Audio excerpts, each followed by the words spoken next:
लग्नानंतर होईलच प्रेम मालिकेच्या आजच्या भागामध्ये आपण पाहत आहोत प्रेक्षकांनो, खूपच धमाकेदार आणि इंटरेस्टिंग असा एपिसोड इथे झालेला आहे। आपल्या सर्वांनाच माहिती आहे की कशा पद्धतीने आता इथे जी काही मानिनी आहे, मानिनी इथे आलेली असते आणि मानिनी इथे आल्यानंतर ती बोलत असते, हे बघ गुरुजी इथे आले होते आणि गुरुजी इथे आल्यानंतर ते असं सहजासहजी कोणाविषयी काही बोलणार नाहीत, हे होणार नाही। तू एक गोष्ट मला सांग की आता गुरुजी इथे आले होते आणि मग ते कसं आणि काय नाही बोलणार। त्यावर आता काव्या म्हणत असते, नाही आई। त्यावर लगेचच मानिनी म्हणते, असं कसं नाही, मला खरं खरं सांग, तू माझ्यापासून काही लपवत तर नाहीयेस ना। त्यावर काव्या म्हणत असते, नाही व आई, मी तुमच्यापासून का आणि कशामुळे काही गोष्टी लपवेल, मी तुमच्यापासून काहीही लपवत नाहीये। गुरुजी आले, फक्त इथे बाप्पाचं दर्शन घेतलं, तुमच्याबद्दल चौकशी केली, बस एवढंच। त्यावर मानिनी म्हणते, खरं नक्की तू मला खरं खरं सांगत आहेस ना, माझ्यापासून तू काही लपवत नाहीयेस ना। हे बघ, ते गुरुजी असे आहेत, जेव्हा जेव्हा येतात ना तेव्हा तेव्हा कोणाबद्दल तरी ते भाकीत करून जातात आणि तू आत्ता मला सांगत आहेस की नाही काहीच झालेलं नाहीये वगैरे वगैरे। आणि त्याचबरोबर गुरुजी काही बोलले सुद्धा नाहीयेत, खरं खरं सांग काव्या, तू माझ्यापासून काही लपवत नाहीयेस ना। त्यावर लगेचच काव्या म्हणत असते, नाही आई, मी कोणापासून काहीच लपवत नाहीये, प्लीज तुम्ही उगाचच मनाला गोष्टी लावून घेऊ नका। इकडे आता लगेचच काव्या अभ्यासाला बसलेली असते आणि काव्या अभ्यासाला बसल्यानंतर इथे तिच्या समोर काव्या आणि त्याचबरोबर जीवा ह्या दोघांचा फोटो येतो आणि फोटो आल्यानंतर ती म्हणत असते, आता जीवावर माझं प्रेम राहिलंच नाही, पण काही आठवणी अशा असतात त्या पुसल्या जाऊ शकत नाहीत, म्हणून तो फोटो लगेचच ती फाडायला पाहत असते आणि फोटो फाडायला गेल्यानंतर पाठीमागची साईड बघते तर त्या पाठीमागच्या साईडवरती कविता लिहिलेली असते आणि तेव्हा जीवा आणि त्याबरोबर पार्थने, जीवा आणि काव्याने दोघांनी एकमेकांसोबत घालवलेला वेळ तिला आठवत असतो। कशा पद्धतीने जीवा तिच्यासोबत असताना ती कविता बोलला होता, सहज म्हणता म्हणता कठीण होऊन जातं सारं, विचारांची पिसं उडवत तुझ्या एका नजरेचं वारं, तुझ्या एका नजरेचं वारं, ही कविता तो तिला बोललेला असतो। आणि तेव्हाच काव्या लगेचच तो फोटो म्हणत असते, नाही मी आत्ता हा फोटो नाही फाटत आहे, कारण हा फोटो असाच ठेवते, कारण आत्ता जर फोटो फाडला तर त्याचे तुकडे इथे तिथे पडतील आणि त्यानंतर ते कोणाच्या तरी हाती लागण्यापेक्षा मी असाच हा फोटो आता बॅगेत ठेवून देते, असं म्हणत असते। तर आपण इकडे दुसऱ्या बाजूला पाहतो की आता युग हा सोफ्यावरती बसलेला असतो आणि तेव्हाच त्याला एक फोन आलेला असतो। तेवढ्यातच नंदिनी तिथे त्याच्यासाठी चहा घेऊन आलेली असते। नंदिनी तिथे आल्याबरोबरच युगच्या हातातला मोबाईल खाली पडतो आणि त्यावर नंदिनी म्हणते, अरे काय झालं युग, एवढा अस्वस्थ का आहेस। त्यावर तो म्हणत असतो, नाही ग, असं काही नाहीये। तेव्हा नंदिनी म्हणत असते, बरं हे घे, गरमागरम चहा इथे तू पिऊन घे, असं म्हणून आता नंदिनीने त्याच्याकरिता चहा दिलेला असतो। तेवढ्यातच आता युग चहा पितो आणि त्यावर नंदिनी म्हणत असते, काय मग कसा झालाय चहा। त्यावर लगेचच आता युग म्हणत असतो, हा कॉफी ना एकच नंबर झालेली आहे। त्यावर लगेचच नंदिनी म्हणते, काय झालंय युग, मी तुझ्यासाठी कॉफी नाही बनवली, चहा बनवलेला आहे, सगळं काही ठीक आहे ना, तू एवढा अस्वस्थ का दिसतोयस आणि तू काय रे लवकरच उठलास। त्यावर आता युग म्हणत असतो, हो मी लवकरच उठलेलो आहे, कारण मला फ्रेश व्हायचं होतं आणि तशी आता मला लवकर उठण्याची सवय लागलेली आहे। त्यावर लगेचच नंदिनी म्हणत असते, हो ते सगळं काही ठीक आहे ना। त्यावर लगेचच तिथे जीवा आलेला असतो आणि जीवा तिथे आल्याबरोबरच तो म्हणत असतो, काय मग आज लवकर उठलेला आहेस। त्यावर नंदिनी म्हणते, तो काय जीवा आहे का, किंवा तो काय जन्मेजा आहे का की तो उशिरापर्यंत झोपेल म्हणून। त्यावर लगेच जीवा नंदिनीला म्हणत असतो, काय काय बोलतेस काय तू, अगं मी तर लवकरच उठलेला असतो, पण तू झोपलेली असतीस ना, म्हणून तू झोपलेली पाहून मी पुन्हा आणखी एकदा झोपतो। त्यावर नंदिनी म्हणत असते, काहीही चाललेलं आहे आणि ह्या जीवाचा नाद कोणी करायचा नाहीये, काय समजलं। त्यावर लगेचच नंदिनी म्हणत असते, हो ते तर दिसतच आहे ना, इथे ढारढूर झोपत बसायचं, घोरत बसायचं आणि त्यानंतर इथे लगेचच ह्या सगळ्या गोष्टी इथे करायच्या, काय समजलं ना, असं आता इथे ती बोलत असते। आता ह्या सगळ्या गोष्टी इथे आता तिने बोलल्यानंतर इकडे मात्र दुसऱ्या बाजूला सगळ्यात महत्त्वाची एक गोष्ट झालेली असते, ते म्हणजे की इथे आता ह्या दोघांचं भांडण जोरातच सुरू झालेलं असतं। ह्या दोघांचं भांडण जोरात सुरू झाल्यामुळे आता नवरा बायकोसारखी अक्षरशः कचाकचा भांडत असतात। त्यानंतर आता लगेचच इकडे जीवा म्हणत असतो, अगं काय हे तू काहीही काय बोलतेस, आणि त्याचबरोबर मी कधी झोपतो एवढ्या उशिरापर्यंत? नाही मी कधी एवढ्या उशिरापर्यंत अजिबातच झोपत नाहीये. त्यावर नंदिनी म्हणत असते, हो अगदीच बरोबर आहे. त्यावर तो म्हणत असतो, अरे हे बघ मी तुझा मोठा भाऊ आहे ना, मग तू माझ्यासाठी कॉफी बनवून आण. त्यावर आता लगेचच तो म्हणत असतो, बघ जरा नंदिनीकडून काहीतरी शिक. ती बघ माझ्यासाठी काय काय घेऊन आलेली आहे आणि माझ्यासाठी तिने छान कॉफी सुद्धा बनवली आहे. त्यावर लगेच जीवा म्हणत असतो, अरे तू हिची बाजू काय घेतोयस? तू माझा धाकटा भाऊ आहेस ना, आणि चल मग धाकटा भाऊ आहेस तर मोठ्या भावासाठी मस्त कॉफी बनवून आण. त्यावर लगेचच आता नंदिनी म्हणत असते, तुम्ही सुद्धा पार्थचे धाकटे भाऊ आहातच ना? मी नाही पाहिलं आतापर्यंत कधी तुम्ही इथे पार्थसाठी छान कॉफी किंवा चहा बनवून आणला आहे. त्यावर लगेचच आता इथे युग मध्ये पडतो आणि तो म्हणतो, अरे हो हो हो, तुम्ही तर अगदीच रिअल नवरा बायको असल्यासारखे भांडायला लागलेला आहात. असं नवरा बायको सारखं भांडणं हे माझ्यासाठी खूपच म्हणजे आश्चर्यचकित करण्यासारखं आहे. असं म्हटल्यानंतर लगेचच आता हे दोघे सुद्धा थोडेसे अवघडल्यासारखे झालेले असतात. त्यावर युग म्हणत असतो, इट्स ओके, पण तुम्ही नवरा बायको आहात ना. पूर्वीचे नंदिनी जीवा आणि आत्ताचे नंदिनी जीवा यामध्ये खूप जास्त जमीन आसमानचा फरक आहे, पण प्रगती चांगली आहे ना. काय काय बरोबर आहे की नाही? त्यावर नंदिनी आता थोडासा विषय बदलण्याचं काम करत असते. ती म्हणत असते, असू दे असू दे. लगेचच ती म्हणते, हे बघा ना जीवा, मी तुम्हाला तुमच्या मोबाईलवरती काही लिस्ट पाठवलेली आहे. आनंद निवासच्या गणपती बाप्पाचं विसर्जन करायचं आहे आणि त्याकरिता काही वस्तू हव्या आहेत, प्लीज तुम्ही आणून द्याल का? त्यावर लगेच जीवा इथे युगला चल म्हणत असतो, पण युग मात्र नाही नाही म्हणत असतो. खरंच आज मूड नाहीये वगैरे वगैरे. त्यावर जीवा त्याला म्हणतो, मग तू तर आज नक्कीच माझ्या बरोबर यायला पाहिजेस. पण इथे युग स्पष्टपणे जीवा बरोबर बाहेर जाण्यासाठी नकार देत असतो. इकडे लगेचच आता युग म्हणत असतो, खरं सांगू का नंदिनी, मी ही जी कॉफी हा जो चहा आहे ना, तो माझ्या खोलीत जाऊन पितो. असं म्हणून तो जातो. तेवढ्यातच नंदिनी त्याचा जो मोबाईल सोफ्यावर असतो तो मोबाईल इथे ती त्याला देण्याचं काम करत असते.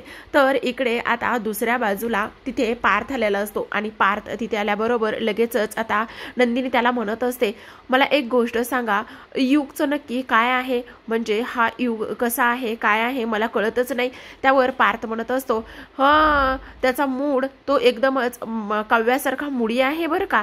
तेवढ्यात लगेचच तिथे मानिनी आलेली असते आणि मानिनी आल्याबरोबरच म्हणत असते, काय चाललंय काय माझ्या लाडक्या सुनेचं? मागे इथे तुम्ही तिचं घराणं करताय किंवा तिला इथे टोमणे मारताय?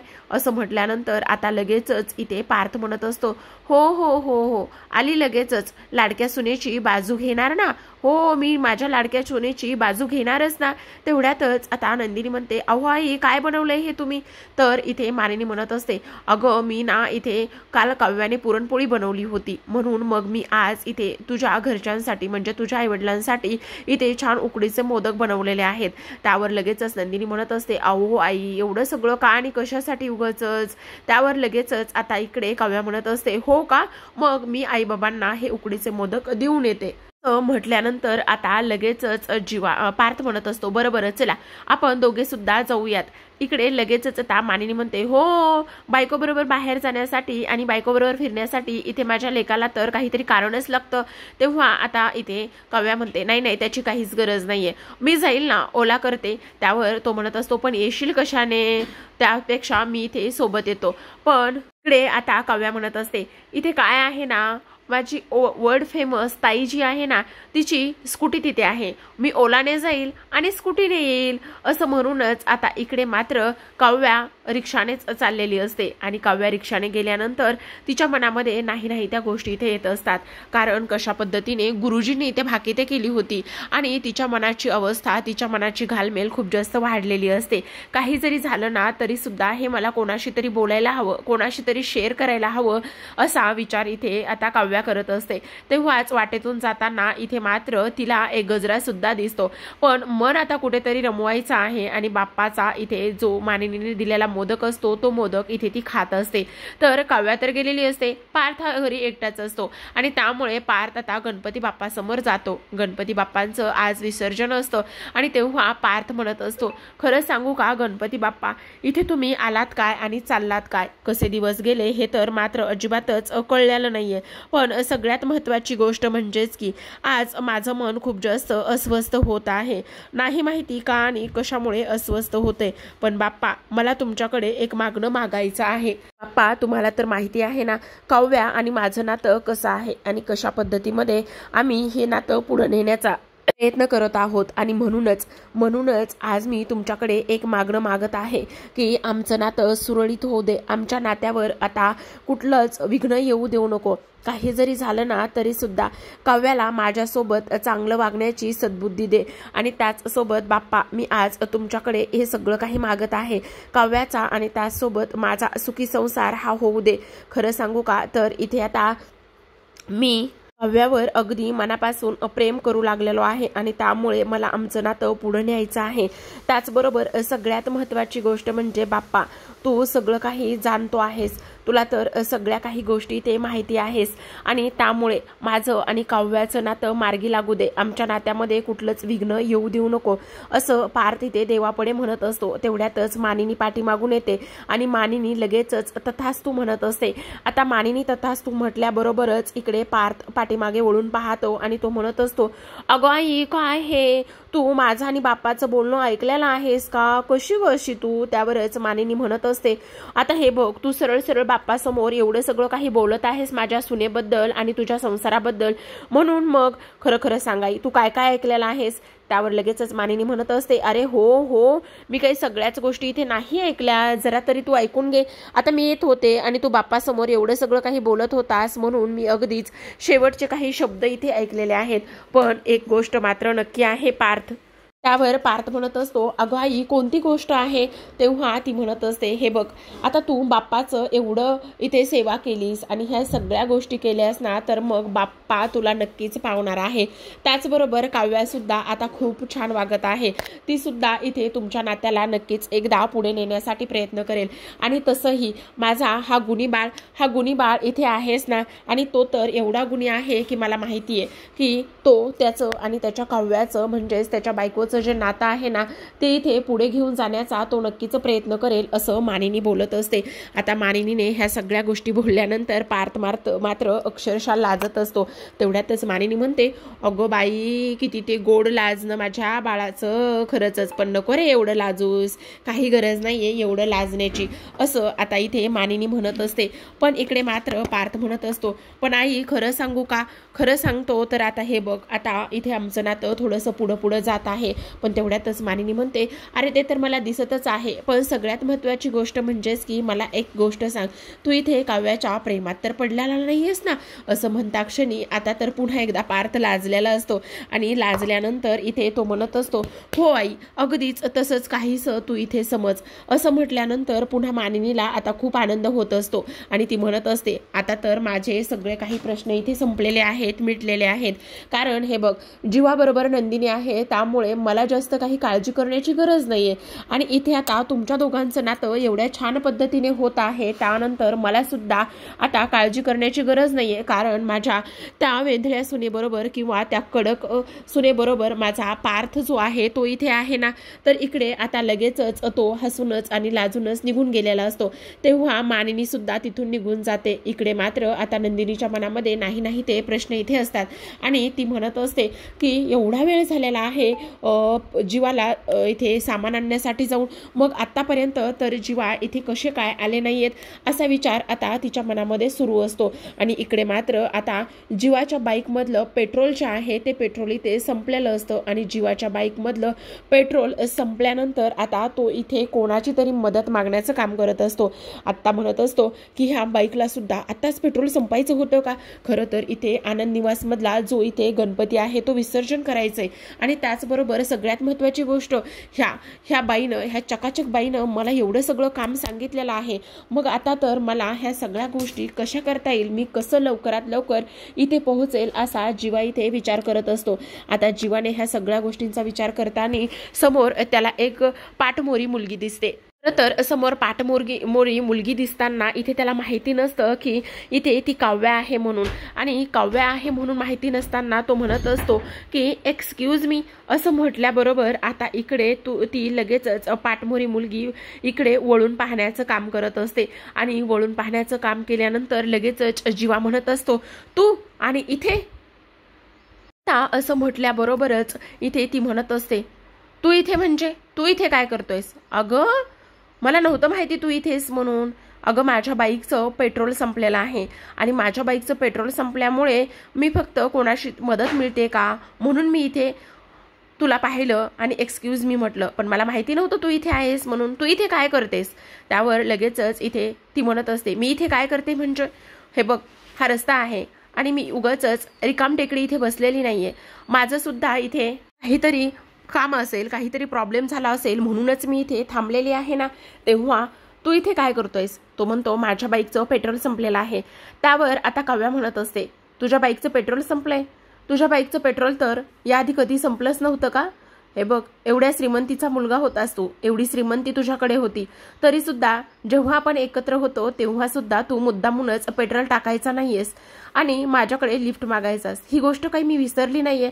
त्यावर लगेचच तो म्हणत असतो, अगं हे सगळं काय आहे आणि त्याबरोबर तू असं का बोलतेस? त्यावर लगेचच त्या काव्या म्हणत असते, का नको बोलू, कारण याआधी सुद्धा माझ्याबरोबर बऱ्याच काही अशा गोष्टी झालेल्या आहेत ना आणि त्या मी विसरण्याचा प्रयत्न करत आहे ना. आपण दोघं एकाच घरामध्ये राहतो, सकाळी उठल्या बसल्या आपण एकमेकांची तोंड बघतो, ते मला किती जड जातंय, ते पचायला किती जड जातंय, ते सहन करायला किती जड जातंय, ही गोष्ट तुला इथे समजते का?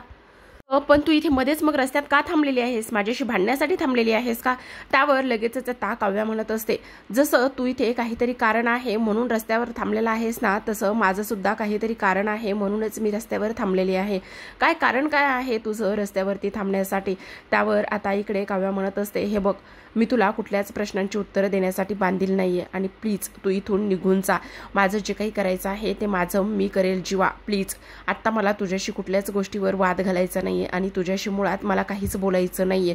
आणि तसंही तू इथे मुद्दामूनच थांबलेला आहेस का कारण सांगून? त्यावर तो म्हणतो, मी तुला सांगितलंय ना माझ्या गाडीतलं पेट्रोल संपलेलं आहे म्हणून, आणि म्हणूनच मी म्हटलं की तुझी गाडी आहे तर इथे थोडंसं मला पेट्रोल मिळेल म्हणून.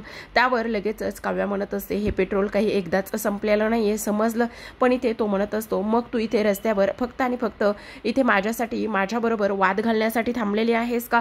असं म्हणता क्षणी आता इकडे काव्या म्हणत असते की अजिबातच नाही, मला तुझ्याशी कुठलाच आणि कसलाच वाद घालायचा नाही समजलं तुला? असं म्हणूनच आता काव्याची डिक्कीमध्ये ओढणी अडकलेली असते आणि काव्याची डिक्कीमध्ये ओढणी अडकल्यानंतर ती खेचण्याचं काम करत असते. त्यावर आता तो म्हणत असतो, अगं काय हे तू ती ओढणी का ओढत आहेस? आणि तेव्हा इथे ती म्हणत असते, हे बघ माझं सुद्धा काहीतरी कारण आहे म्हणूनच मी इथे थांबलेली आहे आणि जोपर्यंत मला माझं काम होत नाही किंवा मला माझ्या कामावर सोल्युशन मिळत नाही तोपर्यंत मी इथून कुठेही जाणार नाही समजलं तुला? तुझा रस्ता रिकामा आहे, तुझं तू निघून जा, असं काव्या म्हणत असते. आता काव्या ह्या सगळ्या गोष्टी इथे बोलल्यानंतर मात्र जीवाला खूपच मोठा धक्का इथे बसतो आणि त्याचबरोबर आता ती ओढणी डिक्कीतून काढण्याचा खूप जास्त आतोनात प्रयत्न करत असते, पण इथे मात्र तिची ओढणी तिला निघत नसते. तेव्हा जीवा म्हणत असतो, अगं साधं लॉजिक आहे ना, इथे डिक्की उघड आणि डिक्की उघडून तू तुझी ओढणी बाजूला काढू शकतेस ना. त्यावर लगेचच काव्या म्हणत असते, तेवढं डोकं तर मला आहेच ना जीवा. इथे बघ आता माझी ओढणी डिक्कीत अडकलेली आहे, पण मी जेव्हा काही सामान ठेवायला गेले होते तेव्हा डिक्की चावी पडलेली आहे आणि त्यामुळे आता डिक्की लॉक झाली, त्यामुळे मला काढता येत नाही. त्यावर लगेचच आता जीवा म्हणत असतो, असं आहे तर मग मी तुझी मदत करतो. त्यावर लगेचच काव्या म्हणत असते, हे बघ माझी मदत करण्याची आणि मला तुझ्याकडून मदत घेण्याची वेळ आणखी आलेली नाहीये. मी कोणाचीही अख्ख्या जगामध्ये कोणाचीही मदत घेईल, पण मला तुझी मदत घ्यायची नाही समजलं तुला?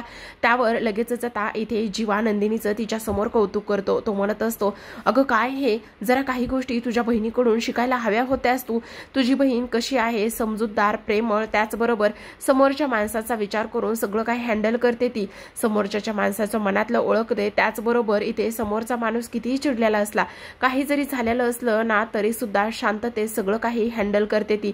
जरा तरी ह्या गोष्टी तिच्याकडून तू शिकायला हव्या होत्यास ना, असं जीवा नंदिनीचं काव्यासमोर कौतुक करत असतो. आणि काव्यासमोर इथे नंदिनीचं कौतुक केल्यानंतर आता लगेचच काव्या भडकते आणि ते जीवाला म्हणत असते, चांगलाच प्रेमात पडलास की इथे तिच्या. असं म्हटल्यानंतर आता मात्र जीवाला शॉक लागत असतो, कारण आता काव्याने हे सगळं काही इथे बोललेलं असतं आणि नंदिनीच्या तू प्रेमात पडलेला आहेस असं इथे तिनं वाक्य केलेलं असतं आणि तेव्हाच मात्र आता इथे जीवा बोलत असतो, ही काय बोलतेस आणि त्याचबरोबर प्रेमात वगैरे पडलो आणि तेव्हा ती म्हणत असते हो ते तर सगळं काही दिसूनच आलेलं आहे ना असं ती बोलत असते. आणि ह्या सगळ्या गोष्टी ते बोलल्यानंतर आता ती म्हणत असते मला तुझी कुठलीही मदत नकोय, तू तुझ्या मार्गाने निघून जा आणि मी माझ्या मार्गाने कसं जायचंय काय करायचंय ह्या सगळ्या गोष्टी इथे बघेल. आणि त्याचबरोबर जीवाच्या तोंडून हे सगळं काही ऐकल्यानंतर इथे काव्याने नंदिनीबद्दलचं जे काही वाक्य केलेलं असतं तेव्हा मात्र इथे जीवा म्हणत असतो मग त्याशिवाय दुसरा पर्याय कुठे आहे, तू पर्याय शिल्लक कुठे ठेवलेला आहेस असं सुद्धा आता इथे जीवा चांगलंच काव्याला खडसावत असतो. तर आता प्रेक्षकांनो आजच्या भागामध्ये एवढंच. उद्याचा भाग पाहायचा असेल तर नक्की आजच्या या व्हिडिओला लाईक करा, चॅनलला सबस्क्राईब करा आणि पाहत राहा लग्नानंतर होईलच प्रेम या मालिकेचे असे छान छान अपडेट्स आणि ट्विस्ट. तर आता प्रेक्षकांनो जेव्हाच आता काव्या हे जीवाला बोललेली असते तेव्हा मात्र आता काव्या म्हणत असते तसंही मूव्ह ऑन होणं फार काही अवघड नाहीये, कारण जीवाने काव्या तसं बोलल्याबरोबर तो म्हणत असतो मी मूव्ह ऑन झालेलो आहे. तर इथे तो लगेचच बोलत असतो बरं झालं आपल्यामध्ये तसं काही झालेलं नाहीये, नाहीतर आपला सुद्धा इथे 2 महिन्यामध्ये डिव्होर्स झाला असता. आता जीवाने ह्या सगळ्या गोष्टी काव्याला सांगितल्यानंतर काव्याला तर खूपच मोठा धक्का बसतो आणि ती इथे जीवाकडे पाहतच असते म्हणजे नेमकं तुला जीवा काय म्हणायचं आहे. पण जीवाला मात्र आता इथे धक्का बसलेला असतो की तो इथे काय बोलून गेलेला आहे आणि त्याने इथे काव्याला ह्या सगळ्या गोष्टी कशा आणि का सांगितलेल्या आहेत. आता काव्या इथे जीवाबरोबरच घरी जाऊन पोहोचते आणि तेव्हाच आता नंदिनी काव्याला म्हणत असते काव्या काय झालेले आहे, तू बरी आहेस ना, एवढं अस्वस्थ का वाटते, सगळं काही ठीक आहे ना, आई बाबा बरी आहेत ना, तू अशी का घाबरलीस, एवढी अस्वस्थ का वाटतेस. त्यावरच आता काव्या म्हणत असते नाही ग ताई सगळं काही ठीक होईल ना ग, मला खूप टेन्शन आलेलं आहे. त्यावरच नंदिनी म्हणत असते कसलं टेन्शन आलेलं आहे आणि काय ठीक व्हायचं तू बोलत आहे, सांग ना काय झालेलं आहे. त्यावर आता मात्र काव्या जीवासोबत झालेलं बोलणं, त्याच्यासोबत केलेला प्रवास आणि त्यासोबत इथे जीवाकडून समजलेलं घटस्फोटाचं जे काही त्यांनी इथे आता अपील केलेलं असतं त्या सगळ्या गोष्टी इथे आता काव्याला समजलेल्या असतील का आणि त्याचबरोबर ती नंदिनी सोबत ह्या सगळ्या गोष्टी इथे शेअर करेल का बोलेल का हे पाहणं खूपच इंटरेस्टिंग आणि रंजक असणार आहे. तर प्रेक्षकांनो अशाच नवनवीन मालिकांच्या डेली अपडेट्स पाहायच्या असतील जाणून घ्यायचे असतील तर नक्की चॅनलला सबस्क्राईब करा. व्हिडिओ पाहिल्याबद्दल धन्यवाद.